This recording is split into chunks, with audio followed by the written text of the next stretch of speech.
ఎన్టీఆర్ జిల్లా తిరువూరు ఎమ్మెల్యే కొలికపూడి శ్రీనివాసరావుని విస్సన్నపేట గ్రామం టీచర్స్ కాలనీకి చెందిన దివ్యాంగుడు బాణవతు శ్రీను కలిసి తనకు ఏదో ఒక జాబ్ ఇప్పించాలని కోరాడు. ఈ విషయంపై సానుకూలంగా స్పందించిన ఎమ్మెల్యే న్యాయం చేస్తాను, ఏదో ఒక జాబ్ ఇప్పిస్తానని బాణవతు శ్రీనుకి హామీ ఇచ్చారు.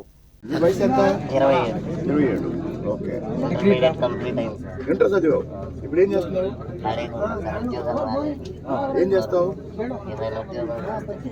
ఏం పని చేస్తావు చెప్పు. పెన్షన్ వస్తుందా? ఎంత? ఈ నెల 6,000 వస్తుంది.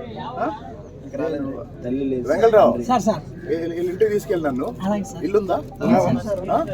ఇంట్లో ఎవరెవరు ఉంటారు? మా నాన్నగారు, మా తల్లి లేదు సార్.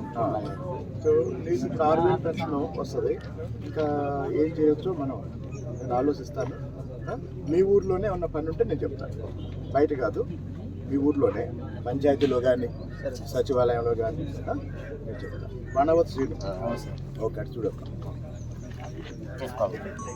Okay sir. సార్ ఇక్కడ కూడా సార్ ఒకసారి థ్యాంక్ యూ శ్రీను.